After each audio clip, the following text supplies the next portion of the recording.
जय हिंद साथियों, स्वागत करता हूं आपके अपने YouTube चैनल स्टडी प्रचार में। तो दोस्तों, अपने बराबर वालों से मेरा नमस्कार और अपने से बड़ों से मैं प्रणाम करता हूं। तो दोस्तों, आशा करता हूं आप लोग स्वस्थ होंगे, मस्त होंगे और व्यस्त होंगे, और आशा करता हूं कि आप अथक प्रयास कर रहे होंगे। तो आज हम दोस्तों पढ़ने वाले हैं सामान्य हिंदी के अध्याय 3 के अंतर्गत शब्द रचना। दोस्तों, आज हम शब्द रचना के बारे में पढ़ेंगे, जिसके अंतर्गत हम सामान्य हिंदी के शब्द रचना के बारे में पढ़ने वाले हैं। तो चलिए दोस्तों, बिना हम देरी के इस सीरीज को आगे बढ़ाते हैं। तो आप देख पा रहे होंगे यहाँ पर शब्द भेद देख रहे हैं आप, यहाँ पर शब्द भेद दो प्रकार के हैं। दोस्तों, आपसे पूछा जाएगा कि शब्द भेद कितने प्रकार के होते हैं, तो आप बताएंगे दो प्रकार के। और पहला है सार्थक शब्द, दूसरा है निरर्थक शब्द। दोस्तों, यहाँ पर हम सार्थक शब्द की बात करें तो सार्थक शब्द को यहाँ पर 3 भागों में बांटा गया है। यहाँ पर बांटा गया है प्रयोग या रूप के आधार पर, जो कि 2 प्रकार के होते हैं। दोस्तों, कितने? 2 प्रकार के होते हैं। और रचना या बनावट के आधार पर आपका यहाँ पर 3 प्रकार होता है। और उत्पत्ति के आधार पर शब्द सार्थक शब्द 4 प्रकार का दोस्तों 4 प्रकार का होता है। और हम इसके अंतर्गत बात करें कि जो कि आप देख पा रहे हैं कि यहाँ पर प्रयोग या रूप के आधार पर बात करें तो 2 प्रकार के कौन कौन से होते हैं। तो पहला विकारी शब्द होता है और दूसरा अविकारी शब्द होता है। दोनों 4 प्रकार के हैं दोस्तों। विकारी शब्द भी 4 प्रकार के होते हैं और अविकारी शब्द भी 4 प्रकार के होते हैं। आइए देखते हैं विकारी शब्द कौन कौन से हैं, इसके प्रकार। तो विकारी जो शब्द है दोस्तों, पहला संज्ञा होती है, दूसरा सर्वनाम होता है, तीसरा संज्ञा और क्रिया होती है, चौथा आपका विशेषण होता है। इस प्रकार विकारी शब्द 4 प्रकार के होते हैं दोस्तों। कितने प्रकार के? 4 प्रकार के होते हैं। आइए देखते हैं हम अविकारी शब्द जो कि 4 प्रकार के हैं। वो है आपके क्रिया, विशेषण, संबंध बोधक, समुच्चय बोधक, विस्मयादि बोधक। इस प्रकार जो कि प्रयोग या रूप के आधार के अंतर्गत हम अविकारी शब्द को 4 प्रकार पढ़ेंगे। आगे हम देख पा रहे हैं, अगला आपसे यहाँ पर बताया जा रहा है रचना या बनावट के आधार पर 3 प्रकार के होते हैं दोस्तों। आइए तीनों प्रकार के बारे में हम देखते हैं कौन से इनके प्रकार हैं। तो पहला है रूढ़ शब्द, दूसरा यौगिक शब्द, तीसरा है आपका योग रूढ़ शब्द। तो दोस्तों, अगला देख पा रहे होंगे, आपसे अगला क्वेश्चन यहाँ पर दिया गया है कि उत्पत्ति के आधार पर यदि आपसे शब्द के भेद पूछे तो फ्रेंड्स आप देखेंगे यहाँ पर कह रहा है कि 4 प्रकार के होते हैं। पहला तत्सम होता है, तत्सम शब्द, दूसरा तद्भव शब्द होता है, तीसरा विदेशी शब्द होता है और चौथा आपका संकर शब्द होता है। इस प्रकार आपने इसको एक चार्ट के माध्यम से पढ़ा। आइए अब हम इसे डिटेल में पढ़ें। चले तो हमारा जो डिटेल में इसे हम पढ़ते हैं पॉइंट वाइज। दोस्तों, आप ध्यान रखना, वेरी इंपॉर्टेंट है। तो एक या एक से अधिक वर्णों या फिर इसको अक्षरों भी कह सकते हैं के मेल से बने स्वतंत्र सार्थक ध्वनि या फिर वर्ण समूह को, किसको दोस्तों? वर्ण समूह को शब्द कहते हैं। याद रखना फ्रेंड्स, आपसे क्वेश्चन किया जा सकता है, यानी कि इसे कह दें कि एक या एक से अधिक जब वर्णों या अक्षरों के मेल से बने स्वतंत्र सार्थक ध्वनि या वर्ण समूह को शब्द कहते हैं। जैसे यहाँ पर बात करें तो यहाँ पर लिखा गया अभय, अरविंद, अभिषेक आदि इस प्रकार के जो है शब्द कहेंगे इन्हें हम। और नोट में आप देख पा रहे होंगे यहाँ पर कि नोट में कुछ दिया गया है कि सामान्य बोलचाल की भाषा में हम वर्ण एवं अक्षर शब्द का प्रयोग एक ही अर्थ के लिए करते हैं, लेकिन कह रहा विन्यास के समय इन दोनों में अंतर स्पष्ट हो जाता। दोस्तों, ये कह रहे हैं कि जब हम इसे क्या करते हैं, बोलचाल की भाषा में प्रयोग करते हैं तो वर्ण एवं अक्षर शब्द का प्रयोग एक ही अर्थ के लिए करते हैं, बल्कि जब इसका हम विन्यास कर देते हैं दोस्तों, तो विन्यास करने के बाद इन दोनों में अंतर स्पष्ट हो जाता है। आइए विन्यास करके हम एक वर्ड को देखते हैं किस प्रकार अंतर स्पष्ट होता है। जैसे आप यहाँ राहुल देख पा रहे होंगे, जिसका जो है वर्ण विन्यास किया गया है, जहाँ इसमें आधा रा है, इसका आ पूर्ण निकाला गया है, और आधा है हा है, ऊ है, आधा ला है, आ है। इस प्रकार इसका वर्ण विन्यास होगा, और यहाँ पर हम राहुल पढ़ेंगे और इस प्रकार इसका वर्ण विन्यास इससे भिन्न होगा दोस्तों, अंतर होगा, दोनों में अंतर हो जाएगा। आइए देखते हैं नेक्स्ट पॉइंट। इस राहुल शब्द में इसी को बता रहा है कि 3 अक्षर है दोस्तों। जो राहुल है, राहुल शब्द में 3 अक्षर है, आप अक्षर देख पा रहे होंगे, रा है, हा है यानी हु है, और ला है, 3। जबकि वर्ण जब विन्यास कर दिया जाता है तो दोस्तों इसमें छः क्या हो जाते हैं, 6 वर्ण हो जाते हैं इसमें जो है, यानी कि दोस्तों यहाँ पर जो 3 अक्षर हो जाते हैं, यदि इसमें वर्ण विन्यास ना करें तो 3 अक्षर हो जाते हैं, और यदि हम इसे वर्ण विन्यास कर देते हैं तो इसमें क्या हो जाता है, 6 वर्ण हो जाते हैं दोस्तों। क्या हो जाते हैं, 6 वर्ण हो जाते हैं। जिस प्रकार रा, आ, ह, उ, ल, आ, ये 6 वर्ण हो जाते हैं वर्ण विन्यास के बाद। आइए देखते हैं नेक्स्ट पॉइंट।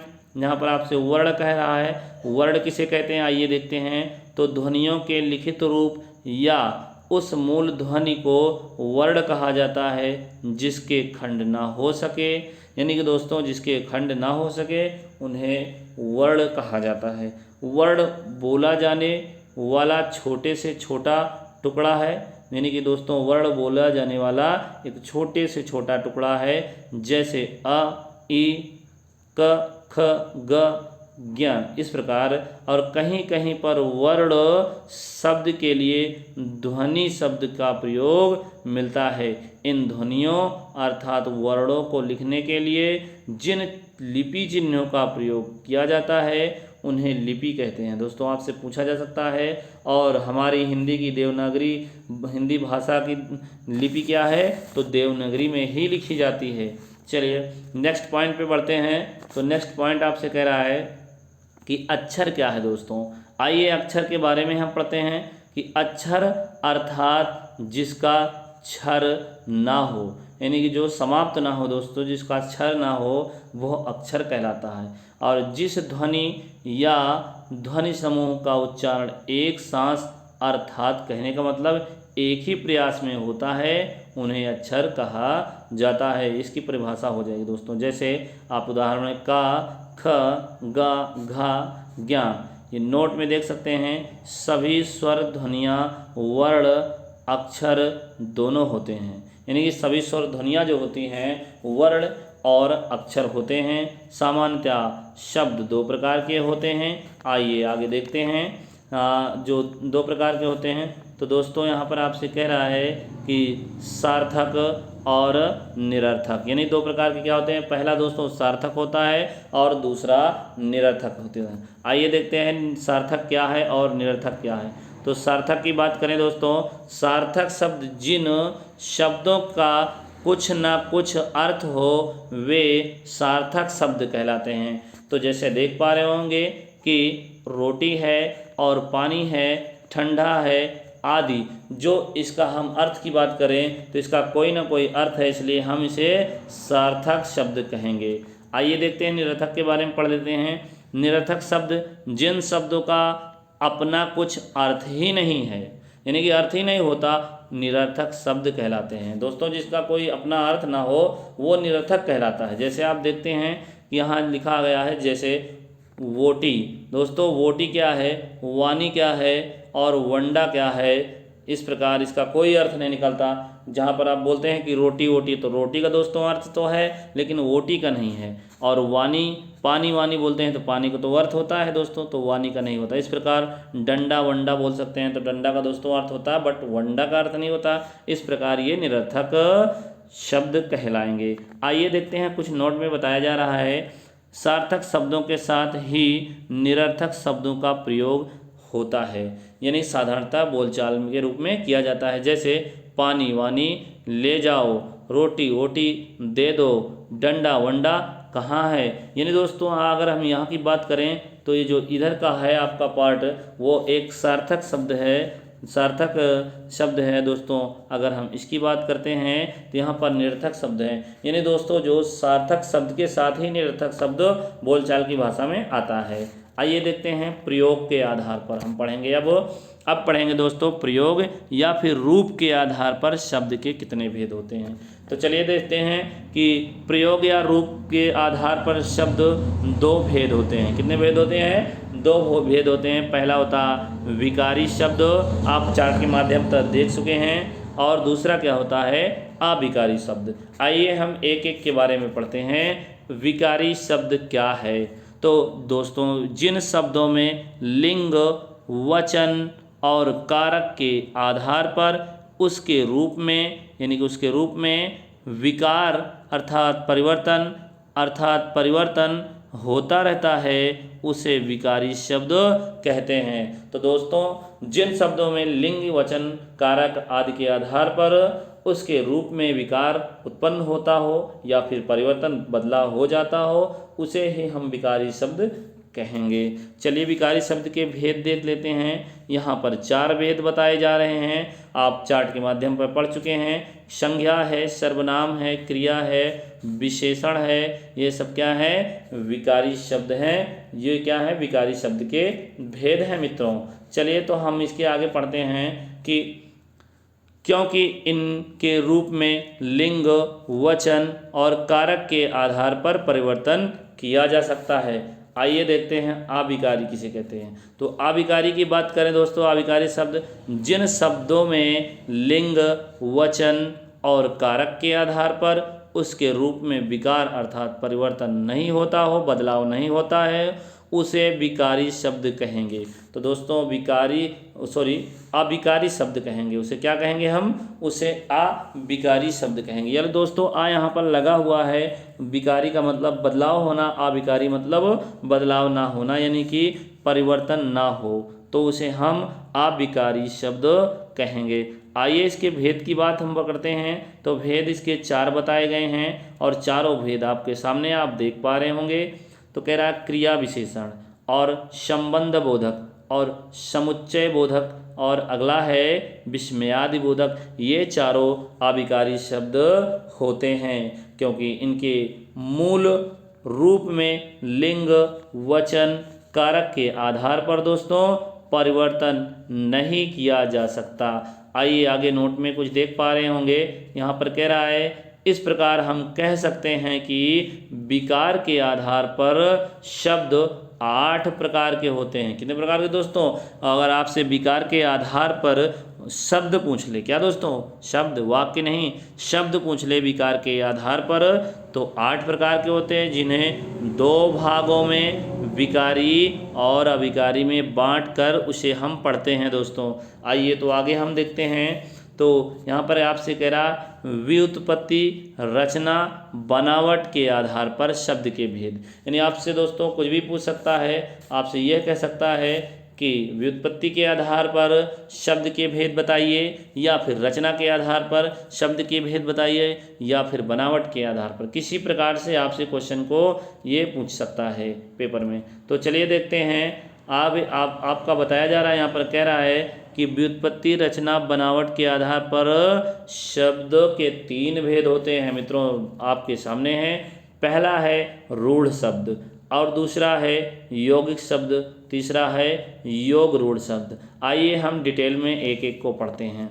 तो यहाँ पर आपसे कह रहा है कि रूढ़ शब्द क्या है। सबसे पहले हम रूढ़ शब्द के बारे में बात करते हैं। कह रहे हैं कि जिन शब्दों, क्या दोस्तों? जिन शब्दों के सार्थक खंड किए जा सके। दोस्तों याद रखना, जिन शब्दों के सार्थक खंड किए जा सके, अर्थात जिन शब्दों के खंड कोई सार्थक निश्चित अर्थ ना हो। यानी कि दोस्तों क्या कह रहा है यहाँ पर निगेटिव है दोस्तों। निगेटिव का मतलब ये है जिन शब्दों के सार्थक खंड ना किए जा सके, अर्थात जिन शब्दों के खंड कोई सार्थक अर्थ ना दे, ना प्रकट करे। यानी हम दोस्तों उसे अलग अलग तो कर दें, लेकिन वो अलग अलग होने के बाद उसका अर्थ ना निकले, तो ऐसे शब्द हम रूढ़ शब्द के अंतर्गत लेते हैं। आइए हम उदाहरण के माध्यम से समझते हैं कि जैसे आज लिखा गया है, कल है, पर है, नमक है, कमल इत्यादि यहाँ पर दिया गया है। और इसको हम देख पा रहे होंगे, यहाँ आपसे कह रहा है कि आ, ज, क ल प र, इसके टुकड़े टुकड़े कर देने पर देखते हैं हम किसी का कोई अर्थ नहीं निकलता दोस्तों, अतः इनको हम निरर्थक कह सकते हैं। आइए आगे देखते हैं सार्थ यौगिक की बात करें। क्या दोस्तों, यौगिक की बात करते हैं तो आपसे यौगिक शब्द के बारे में बता रहा है कि ऐसे शब्द जो दो सार्थक शब्दों के मेल से बने वे यौगिक शब्द कहलाते हैं। यानी दो शब्दों के मेल से बने दोस्तों और दोनों सार्थक हो, तब ऐसे शब्द क्या कहलाते हैं, यौगिक शब्द कहलाते हैं और इनके खंड सार्थक होते हैं दोस्तों। आइए उदाहरण के माध्यम से देखते हैं। जैसे यहाँ पर विद्यालय दिया गया है तो आप इसे हम खंड करेंगे तो एक विद्या हो जाएगा और दूसरा आलय हो जाएगा। इस प्रकार विद्या का भी अर्थ है और आलय का भी अर्थ होता है। तो अब इस प्रकार क्या हो जाएगा दोस्तों, इसका अर्थ हो जाएगा, तो इसे हम यौगिक के अंतर्गत रखेंगे। आइए नेक्स्ट पॉइंट देख पा रहे होंगे, पुस्तकालय दिया गया, इसे हम खंड करेंगे तो एक पुस्तक और दूसरा आलय, इस प्रकार दोनों का अर्थ होगा, इसलिए हम इसे क्या कहेंगे, तो दोस्तों इसे हम यौगिक कहेंगे। और यौगिक दोस्तों क्या होता है, तत्पुरुष समास के उदाहरण भी यौगिक के ही अंतर्गत आते हैं। आइए देखते हैं हम नेक्स्ट पॉइंट पर, आपसे योग रूढ़ कह रहा है। योग रूढ़ शब्द के बारे में पढ़ते हैं। तो मित्रों, जैसे शब्द जो ऐसे शब्द, दोस्तों ऐसे शब्द जो यौगिक तो होते हैं, कह रहा है यौगिक तो होते हैं, लेकिन कंडीशन कह रहा है किंतु अपने सामान्य अर्थ को ना प्रकट करके किसी परंपरावश विशेष अर्थ को प्रकट करते हैं। ऐसे शब्द को हम योग रूढ़ शब्द कहते हैं। आइए देखते हैं। तो दोस्तों यहाँ पर कह रहा है ऐसे शब्द जो यौगिक होते हुए, यानी कि यौगिक तो होते हैं लेकिन बात क्या है, समान अर्थ को नहीं ग्रहण करते, वो समान अर्थ को ग्रहण नहीं करते, किसी परंपरा वश या विशेष अर्थ को प्रकट कर देते हैं, किसी एक्स्ट्रा अर्थ को प्रकट कर देते हैं। और दोस्तों याद रखें, तो जो क्या कहते हैं आपका बहुब्रीय समास होता है दोस्तों, कौन सा समास, बहुब्रीय समास के उदाहरण प्रायः इसी के अंतर्गत आते हैं। तो आइए देखते हैं, हम इसे समझते हैं किस प्रकार एक नया अर्थ देता है।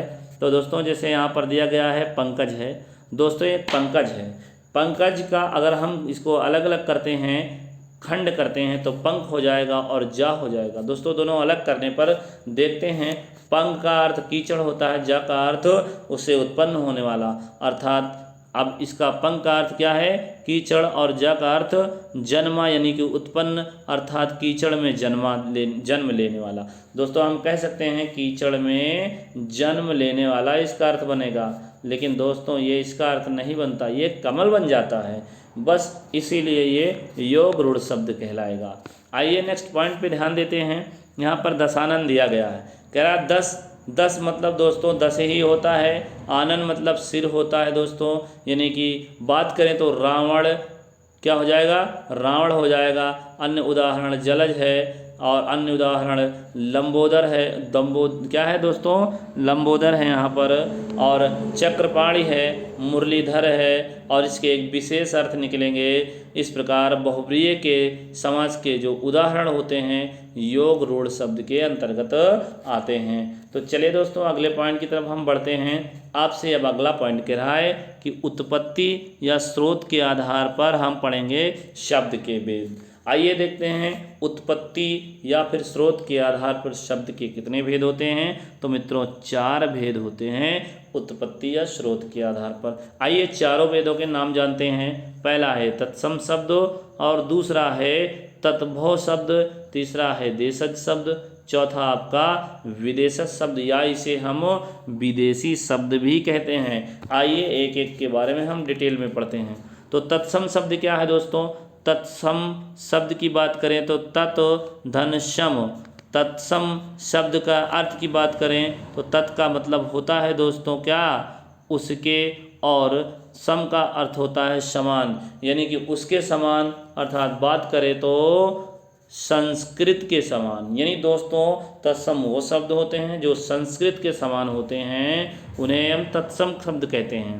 यानी कि आगे देखते हैं तो जो शब्द संस्कृत भाषा से हिंदी में बिना बदलाव के, बिना परिवर्तन के, जैसे का तैसे यानी कि ज्यों के त्यों ले लिया गए हो, मतलब ले लिए गए हों, उन्हें हम तत्सम शब्द कहते हैं।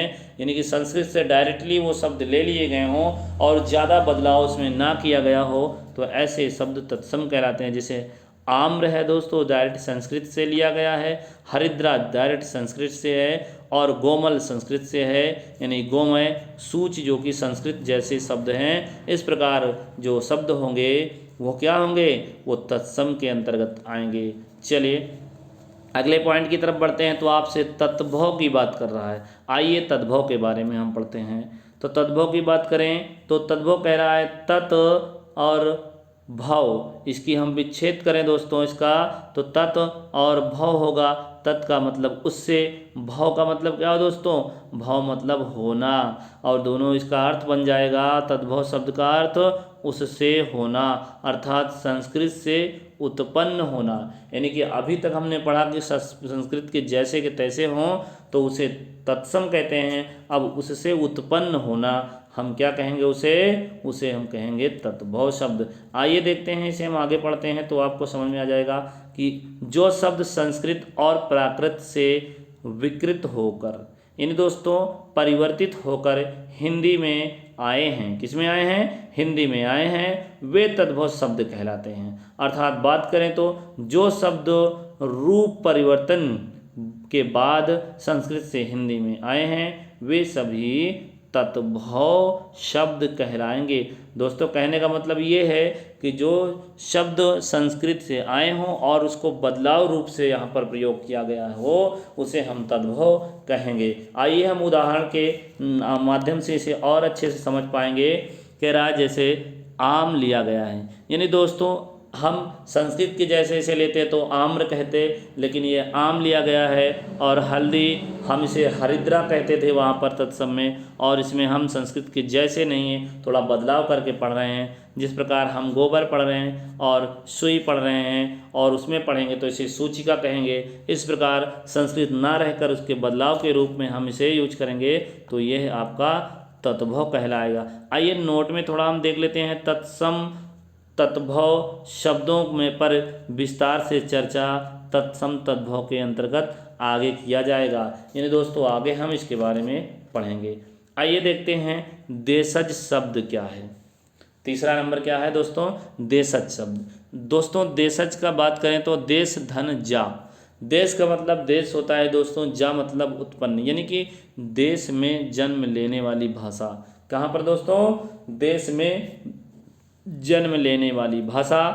अर्थात आगे पॉइंट की बात करते हैं तो जिन शब्दों की उत्पत्ति का पता ही नहीं चलता, दोस्तों पता ही नहीं चलता कि कहाँ से आए, कहाँ से ये बन गए और कहाँ से इसको बोलने लगे, तो उन्हें हम देशज शब्द कहते हैं। यानी कि ये शब्द संस्कृत एवं विदेशी भाषाओं के शब्दों से अलग क्षेत्रीय प्रभाव के कारण परिस्थिति में आ जाते हैं एवं आवश्यकता अनुसार बनकर अपने आप से ही प्रचलन में आ जाते हैं और लोग उनको प्रयोग करने लगते हैं। तो ऐसे जो शब्द होते हैं देशज शब्द के अंतर्गत आते हैं। आइए इसे हम आगे में देखते हैं कि आगे बात करें तो देशज शब्दों के उदाहरण देखते हैं। जैसे दोस्तों क्या है कि झाड़ू है, पगड़ी है, ठेठ है, झोला है, तेंदुआ, चिड़िया, कटरा, घास फूस के बने छप्पर को रखने वाली दीवार, ठठेरा, कटोरा, खिड़की, ठुमरी,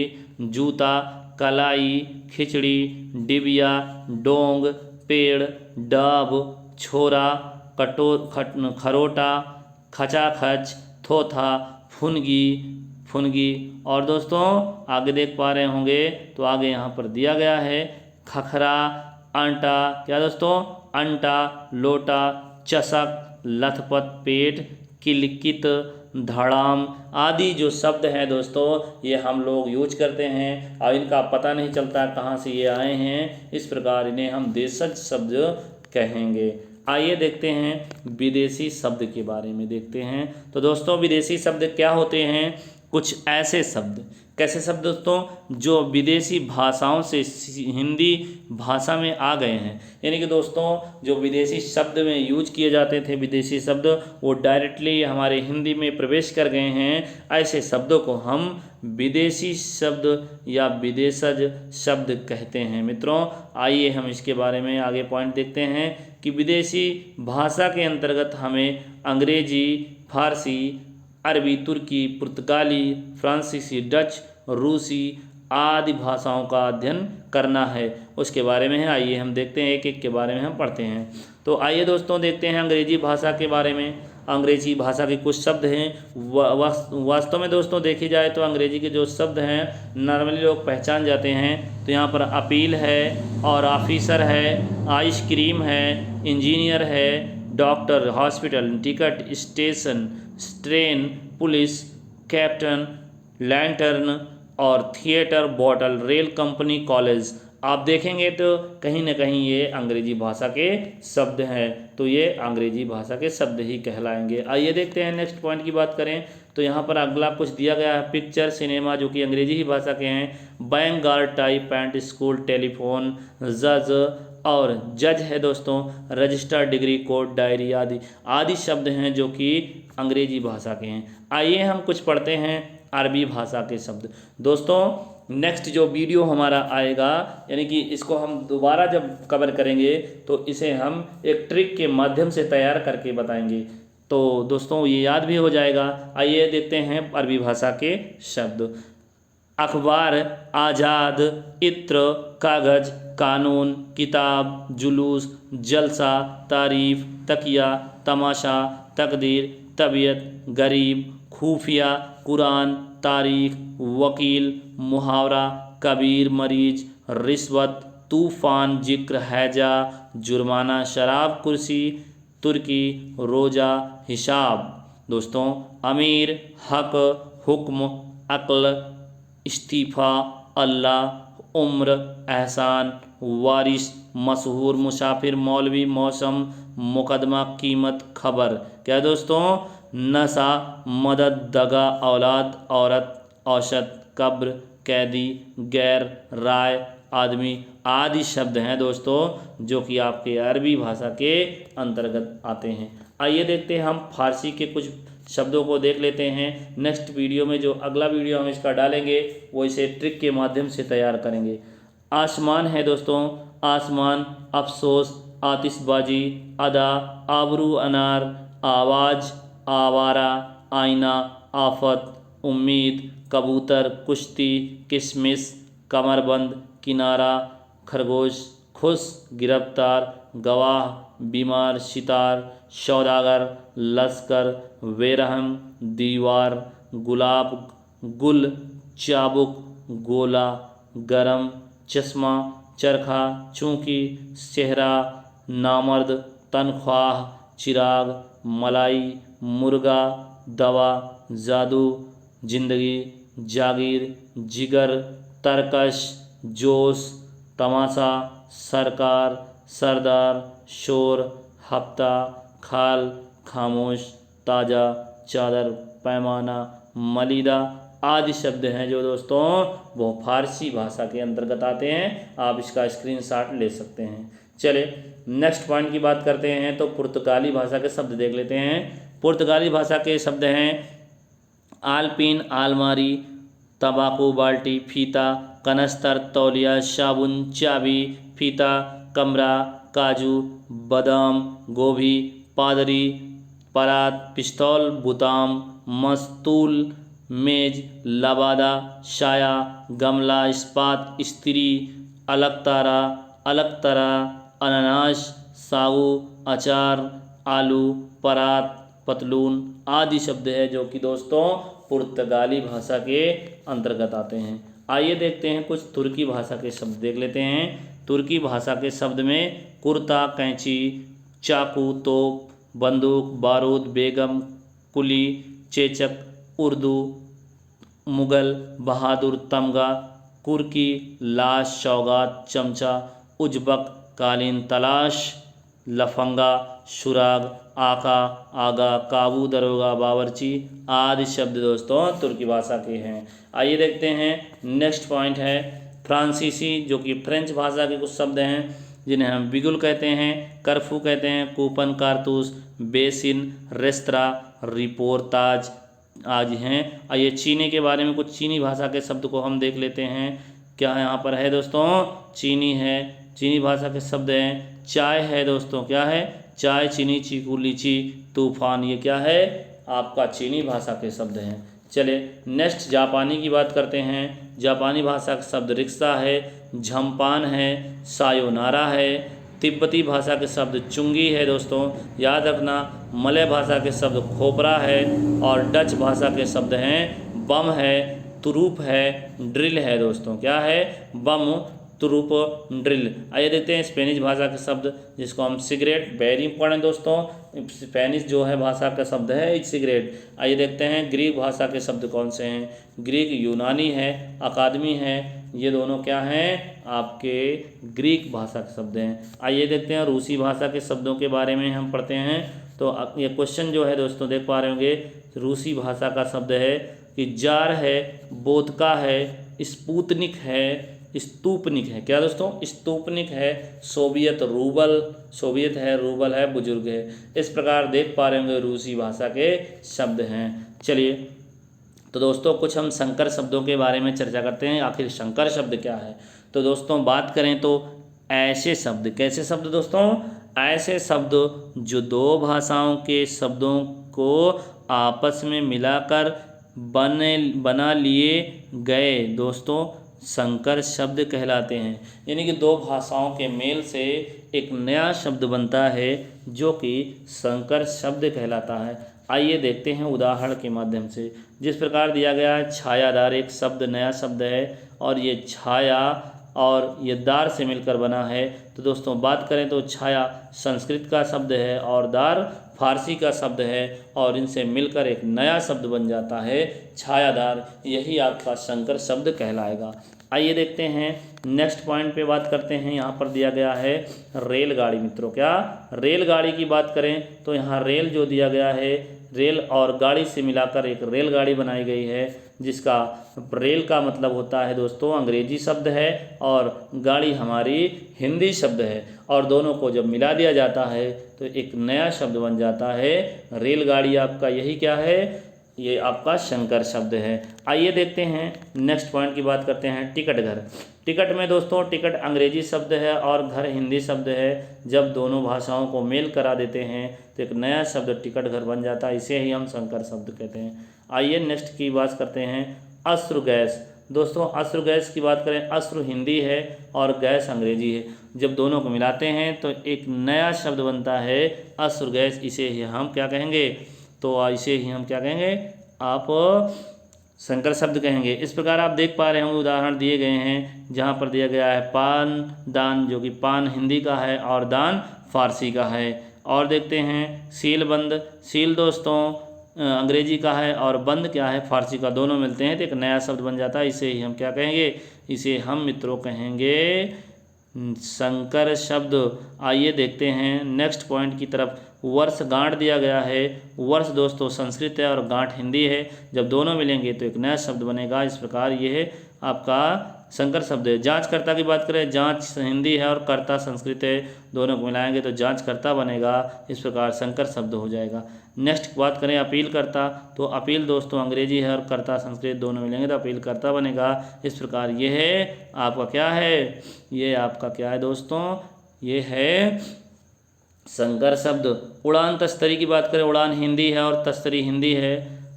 सॉरी दोस्तों, उड़न है दोस्तों, उड़न है और तस्तरी है, और उड़न हिंदी के अंतर्गत और तस्तरी फारसी है। हिंदी और फारसी दोनों को मिलाएंगे तो उड़न तस्तरी ये संकर शब्द बन जाएगा।